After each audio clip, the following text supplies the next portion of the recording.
Hello hi everyone. सो मैं JKPSC 10+2 lecture chemistry की MCQ series start कर रही हूँ। सो जिसमें मैंने जो चैप्टर लिया है that is main group elements and compounds. So उनमें जो टॉपिक है that is xenon oxides and xenon fluorides. तो उस टॉपिक के कुछ MCQs मैं आपके साथ डिस्कस करूँगी, तो जिससे आपके उस टॉपिक का जो कॉन्सेप्ट है वो ब्रशअप हो जाएगा बहुत easily. So let's start with the MCQs. So first MCQ is which xenon fluoride has linear structure. So कौन सा xenon fluoride है जिसका linear structure है, तो हम एक एक का बना के देखते हैं। तो सबसे पहले हम बात करते हैं XeF2 की। तो सबसे पहले मैं आपको बताऊं, अगर किसी का भी स्ट्रक्चर पूछा जाए तो उसके लिए सबसे पहले आपको हाइब्रिडाइजेशन निकालना आनी चाहिए। तो मैं एक बार आपको जनरल फॉर्मूला दे देती हूँ हाइब्रिडाइजेशन का क्या होता है। तो hybridisation is 1/2 number of valence electrons कितने हैं सेंट्रल एटम के, प्लस अगर कोई नेगेटिव चार्ज है उसको ऐड करना है, माइनस अगर कोई पॉजिटिव चार्ज है उसको माइनस करना है, plus monovalent atom, number of monovalent atom जैसे कि H, F, क्लोरीन, ब्रोमीन, तो उसको ऐड करना है। This is the general formula of hybridisation. तो अगर हम XeF2 की बात करें तो इसमें जो है इसका हाइब्रिडाइजेशन हो जाएगा 1/2 वैलेंस इलेक्ट्रॉन्स। ज़ीनॉन के वैलेंस इलेक्ट्रॉन्स होते हैं 8, प्लस नेगेटिव चार्ज कुछ नहीं है, पॉजिटिव चार्ज कुछ नहीं है। तो मोनोवेलेंट एटम इसमें फ्लोरीन है, तो उसमें फ्लोरीन जो है नंबर 2 है। So it will be equals to, हमारे पास ये आ जाएगा 5। तो 5 के लिए हाइब्रिडाइजेशन क्या होगी, sp3d। तो जब हमारे पास हाइब्रिडाइजेशन आ जाती है तो वहाँ से हम लोग ईजिली जो है जो ज्योमेट्री और शेप जो है वो इजीली रिकॉग्नाइज कर सकते हैं। तो sp3d। और आपको एक चीज़ पता होनी चाहिए कि जैसे कि हम लोग शेप बताते हैं तो उसमें हम लोग बॉन्ड पेयर्स इंक्लूड करते हैं, लोन पेयर्स इंक्लूड नहीं होते हैं। तो टोटल इलेक्ट्रॉन पेयर्स कितने हो गए, 3, 1, 4 एस का और एक डी का, 5 इलेक्ट्रॉन पेयर्स आ गए अपने पास। तो अगर हम इसका स्ट्रक्चर बनाएं, XeF2 का स्ट्रक्चर बनाएं हम, तो XeF2 का अगर स्ट्रक्चर यहाँ पे हम लोग बनाएं तो XeF2 का स्ट्रक्चर कैसे बनेगा, 5 थे इसमें इलेक्ट्रॉन पेयर्स और XeF2 है तो ये आगे 2 बॉन्ड पेयर्स और बाकी के 3 आ जाएंगे इसमें lone pair. So this is the structure of XeF2। तो कौन सा शेप आ गया इसका, लीनियर। तो हमारा फर्स्ट जो ऑप्शन है वही करेक्ट है, XeF2 का लीनियर स्ट्रक्चर होता है।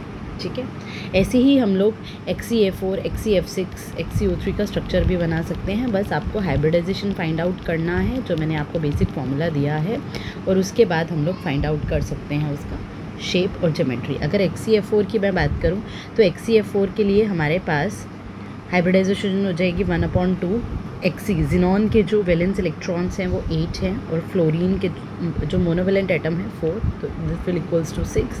सो sp3d2। तो टोटल 6 इलेक्ट्रॉन पेयर्स हैं और XeF4 है। XeF4 का जो मैं स्ट्रक्चर बना रही हूँ तो 4 इसमें बॉन्ड पेयर्स आ जाएंगे, इसका मतलब 2 इसमें इलेक्ट्रॉन पेयर्स में 2 लोन पेयर हो जाएंगे।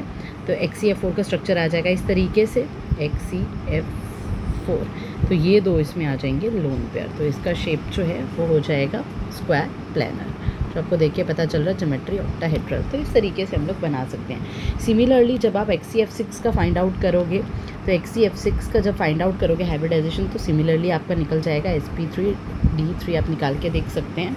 और जो है इसका हमारे पास अगर हम बात करें इसका शेप का, तो Xe टोटल हमको बनाने हैं 7, 1।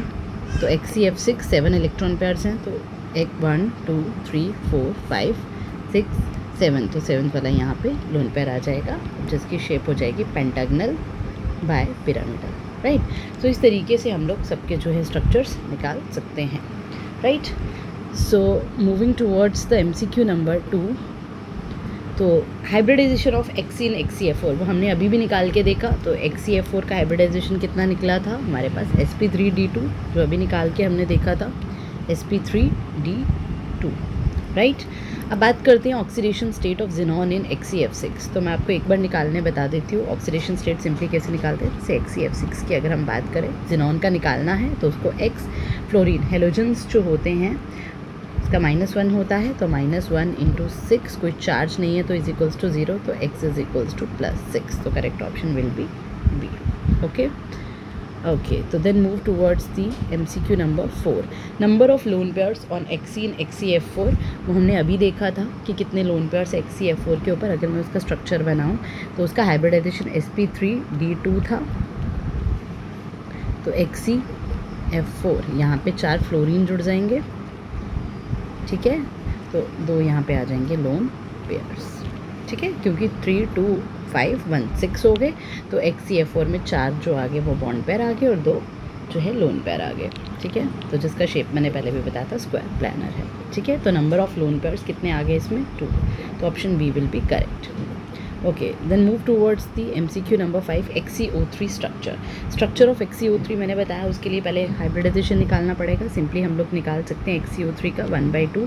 ऑक्सीजन मोनोवेलेंट नहीं, आपको पता है ऑक्सीजन O2 की फॉर्म में एग्जिस्ट करता है, तो सिर्फ जिनॉन के वैलेंस इलेक्ट्रॉन, तो it will be equals to 4। तो हाइब्रिडाइजेशन विल बी sp3। तो 3 और 1 4 इलेक्ट्रॉन पेयर्स हो गए, ठीक है। और उसमें से हमारे पास XeO3 है तो 3 हमारे पास बॉन्ड पेयर आ जाएंगे। इस तरीके से डबल बॉन्ड बना देगा ऑक्सीजन के साथ, तो एक लोन पेयर, ठीक है। तो जिसका हमारे पास जो शेप आ जाएगा वो क्या हो जाएगा? Trigonal pyramidal. तो option B will be correct. Okay, then move towards the MCQ number 6 XeF4 का ऑक्सीडेशन स्टेट। अब इजिली हम लोग निकाल सकते हैं। Xe को X प्लस ऑक्सीजन -2 होता है, ऑक्सीजन का -2 होता है, तो -2 × 4, कोई चार्ज नहीं है, 0, तो X इज इक्वल्स टू +8। तो MCQ में 6 का ऑप्शन सी करेक्ट हो जाएगा। Then MCQ number 7 which xenon oxide is most explosive when dry. तो मैं आपको बता दूं, सबसे पहले हम ऑप्शन को डी को तो पहले ही कट कर देंगे क्योंकि ये जिनॉन ऑक्साइड नहीं है, जिनॉन फ्लोराइड दिया है हमें क्वेश्चन में, जिनॉन ऑक्साइड पूछा है, ये भी गलत हो जाएगा। ऑप्शन सी भी गलत हो जाएगा क्योंकि OF4 है तो ऑक्सी फ्लोराइड है। तो ऑप्शन ए और बी में हमें देखना है। तो ऑप्शन जो हमारे पास जिनॉन के जो मेनली ऑक्साइड्स हैं वो हैं XeO3 होता है और एक होता है XeO4।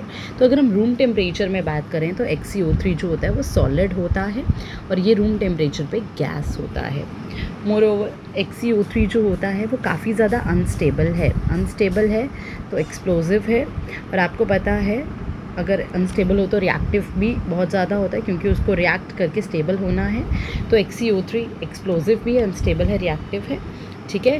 और XeO4 जैसे मैंने बताया वो रूम टेम्परेचर पे गैस की फॉर्म में एग्जिस्ट करता है। तो क्वेश्चन था which xenon oxide is most explosive, तो दैट विल बी XeO3। तो option A will be correct, right. Okay, then move towards the MCQ number 8 XeOF4 geometry. अब जल्दी से हम लोग इसका हाइब्रिडाइजेशन निकाल देंगे। 1.2 Xe जिनॉन के वैलेंस इलेक्ट्रॉन्स कितने आ जाएंगे? 8। ऑक्सीजन जो कि O2 है, डायटोमिक है, हमें मोनोएटॉमिक लेना है, फ्लोरीन के 4, तो टोटल विल बी 6। तो sp3d2 मतलब 6 हमारे पास जो हैं, हमारे पास इलेक्ट्रॉन पेयर्स हो जाएंगे। तो हमारे पास इसका जो शेप हो जाएगा वो इस तरीके से हो जाएगा, XeF F, यहाँ डबल बॉन्ड बन जाएगा ऑक्सीजन के साथ और एक लोन पेयर, तो that will be square pyramidal, right. तो option B will be correct, square pyramidal. Okay, then MCQ number 9, ये बहुत इंपॉर्टेंट है। सबसे पहले मैं आपको बता दूं, क्वेश्चन जैसे है XeF6 KF के साथ रिएक्ट करेगा तो क्या बनाएगा। देखो XeF2 है, XeF4 है, XeF6 है, ये मेजर जिनॉन के फ्लोराइड्स हैं, ठीक है। तो जो जिनॉन के फ्लोराइड्स होते हैं वो फ्लोराइड डोनर भी एक्ट कर सकता है, और फ्लोराइड एक्सेप्टर भी एक्ट कर सकता है। तो अगर मैं इसकी केस की बात करूं तो KF XeF6 है वो KF के साथ कंबाइन कर रहा है, तो KF जो हमारे पास ये एल्कली फ्लोराइड है इसके साथ XeF6 फ्लोराइड एक्सेप्टर बिहेव कर रहा है। तो जब ये इसके साथ फ्लोराइड एक्सेप्टर बिहेव कर लेगा तो ये इसके एक्सेप्ट कर देगा फ्लोरीन, तो that will give K positive XeF7। यहाँ लिखती हूँ मैं इसको, यहाँ पे वापस से लिखते हैं XeF6 प्लस KF कंबाइन करेगा जब, तो ये फ्लोराइड हमारे पास डोनर है, एक्सेप्टर है इस रिएक्शन में। जब एल्कली फ्लोराइड है तो उसके साथ ये फ्लोराइड एक्सेप्टर बिहेव करेगा, तो जब ये फ्लोरीन एक्सेप्ट करेगा तो it will be equals to K positive XeF7 negative, right. तो इसका तो ऑप्शन सी करेक्ट हो जाएगा, but this will also further reacts with again KF and it will form K2 XeF8, ठीक है, जो बहुत स्टेबल कंपाउंड है, ये फॉर्मेट कर देता है, ठीक है। Okay, then moving towards the MCQ number 10, number of bonding pairs in XeF2। XeF2 जो है उसमें बॉन्डिंग पेयर्स कितने हैं, तो हम इसका ऑलरेडी हाइब्रिडाइजेशन निकालना सीख चुके हैं, तो मैं डायरेक्ट लिख देती हूँ sp3d, आपको निकालना आता है फॉर्मूले से। तो टोटल जो है 5 हमारे पास इलेक्ट्रॉन पेयर्स हैं, तो F2 है तो 2 इसमें बॉन्ड पेयर्स आ जाएंगे और बाकी के 3 लोन पेयर्स। ये लोन पेयर्स आ जाए तो क्वेश्चन था कितने बॉन्डिंग पेयर्स हैं, तो इजीली बता सकते हैं 2 बॉन्ड पेयर्स हैं, एक ये राइट।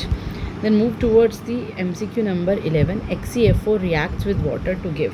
तो XeF4 की बात करें अगर हम, तो ये पार्शियल हाइड्रोलिसिस भी करता है और कंप्लीट हाइड्रोलिसिस भी करता है। पार्शियल हाइड्रोलिसिस भी होती है, पार्शियल भी होती है और कंप्लीट भी होती है। जब ये पार्शियल करता है तो इस वक्त बनाता है XeOF2 ज़ीनॉन ऑक्सीफ्लोराइड, और जब कंप्लीट हो जाती है तो फॉर्मेशन होती है ज़ीनॉन ऑक्साइड की। ये बहुत इंपॉर्टेंट पॉइंट है, जब पार्शियल होती है तो XeOF2 का फॉर्मेशन होता है, जब कंप्लीट होती है XeO3। तो क्वेश्चन में तो मेंशन नहीं किया है पार्शियल है या कंप्लीट है, तो ऑप्शन दे के हम लोग देख सकते हैं। तो XeOF2 का तो कोई ऑप्शन नहीं है, XeO3 option A will be correct, right. तो पार्शियल और कंप्लीट दोनों होती हैं इसमें, right. Then MCQ number 12, XeO4 we already discuss with this, like XeO3 जो है that is solid at room temperature and XeO4 जो है that is gas at room temperature, right. तो हमारे पास करेक्ट ऑप्शन आ जाएगा गैस। देन XeF negative hybridization, MCQ number 13 जो है हमारे पास। अब हाइब्रिडाइजेशन आप इजीली निकाल सकते हो, आप चेकआउट कर सकते हो, sp3d2 आएगी, अभी मैंने आपको निकाल के बहुत सारी बता दी हैं, राइट। तो हम लोग निकाल सकते हैं, फॉर्मूला मैंने आपको दे दिया है 1/2 number of valence electrons plus कोई नेगेटिव चार्ज है, माइनस करना है अगर कोई पॉजिटिव चार्ज है, plus number of monovalent atom, आपको सिर्फ मोनोवेलेंट एटम लेने हैं, right.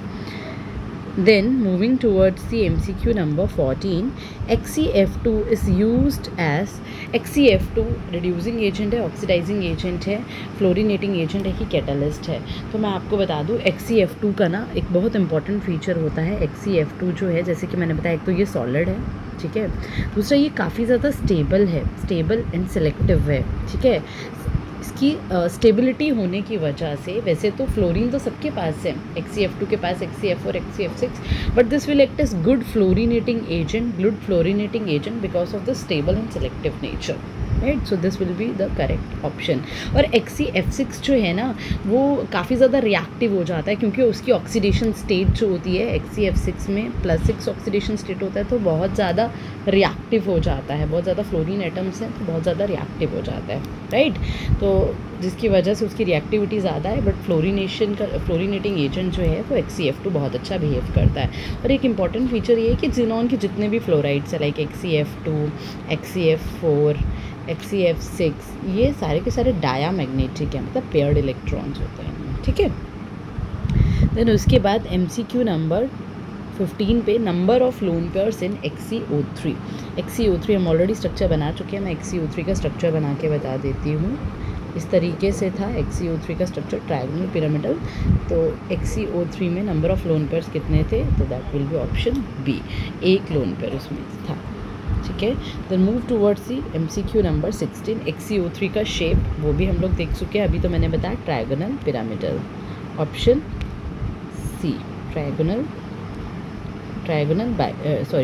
Pyramidal, right. Then MCQ number 17, Xe do not form XeCl2 because chlorine is inert. ये ऑप्शन तो गलत हो जाएगा, क्योंकि ये ऑप्शन गलत हो जाएगा, क्लोरीन जो है वो इनर्ट नहीं है, रिएक्टिव है। और बी है वीक XeCl बॉन्ड, हाँ ये पॉइंट करेक्ट है। और आपको पता है Cl हेलोजन से वैसे भी इलेक्ट्रोनेगेटिव है, इलेक्ट्रोनेगेटिव तो नेचर है, तो option D will be correct, both B and C, ठीक है। Xe और Cl का बॉन्ड थोड़ा वीक होता है, जिसकी वजह से वो XeCl2 कंपाउंड नहीं बनाता है। देन MCQ नंबर जो है 18 पे जाते हैं। MCQ नंबर 18 जो है दैट इज़ XeO4 का ज्योमेट्री। अभी हमने स्ट्रक्चर XeO3 का बनाया था, मैं आपको XeO4 का भी बना के बताती हूँ। XeO4 इसका हाइब्रिडाइजेशन जब करोगे तो sp3 आ जाएगा। तो आपको पता है sp3 मतलब 4 इलेक्ट्रॉन पेयर्स हो जाएंगे। तो इस तरीके से टेट्राहेड्रल इसका जो है, टेट्राहेड्रल जो है इसका ज्योमेट्री होता है। तो option B will be correct. Then 19 that which xenon fluoride is least reactive. तो मैंने आपको पहले ही बताया वो फ्लोरिनेटिंग एजेंट है, तो लीस्ट रिएक्टिव होगा, तो XeF2 will be the correct. ठीक है, XeF2 के मैंने इंपॉर्टेंट फीचर्स बता दिए, जैसे कि वो फ्लोरिनेटिंग एजेंट जो है वो बहुत अच्छा है, लीस्ट रिएक्टिव है। लेकिन अगर हम XeF6 की बात करें तो वो बहुत ज़्यादा रिएक्टिव है, क्योंकि वो बहुत ज़्यादा हायर ऑक्सीडेशन स्टेट में एग्जिस्ट करता है, राइट। देन MCQ नंबर जो 20 है, that is all xenon fluorides are coloured, paramagnetic, diamagnetic, radioactive. तो option C will be correct. मैंने बताया था कि जितने भी जिनॉन फ्लोराइड्स है वो सबके सब डायमैग्नेटिक है, सब पेयर्ड इलेक्ट्रॉन्स XeF2 4 6, तो सभी के सभी डायमैग्नेटिक है, सबके इलेक्ट्रॉन्स पेयर्ड है, राइट। हाइब्रिडाइजेशन जो है, तो ये जो टॉपिक था जो आपका xenon oxides and xenon fluorides, अगर मैं इसको समराइज़ करूँ तो हमारे पास जिनॉन फ्लोराइड्स और ऑक्साइड्स में, तो जिनॉन फ्लोराइड्स में मेजरली XeF2, XeF4, XeF6, ये मेजरली 3 फ्लोराइड्स हैं हमारे पास जिनॉन के जो एग्जिस्ट करते हैं, जिनके हमने स्ट्रक्चर भी देख लिए, हाइब्रिडाइजेशन भी देख ली, शेप्स भी देख ली, हाइड्रोलिसिस रिएक्शंस भी देख ली, और हमने इनकी रिएक्शन मेटल फ्लोराइड्स के साथ भी इनकी रिएक्शन देख ली जो मेजर रिएक्शंस थी। सिमिलरली जिनॉन ऑक्साइड्स जो हैं, जो जिनॉन ऑक्साइड्स हैं मेजरली वो हमारे पास XeO3 है एंड XeO4 है, जिनके स्ट्रक्चर्स, ज्योमेट्री, शेप्स, रिएक्शन हमने देखी। तो ये कुछ इंपॉर्टेंट MCQ से जो डिस्कस किए। सो अगर आपको ये वीडियो पसंद आती है तो let me know in the comments. मैं फर्दर जो है टॉपिक वाइज JKPSC के सिलेबस के अकॉर्डिंग डेली की 2 MCQ जो है वीडियोस हैं वो अपलोड कर दूंगी, सो दैट कि आपके कॉन्सेप्ट्स का ब्रशअप हो जाए और आप इजीली उसको रिवाइज करें।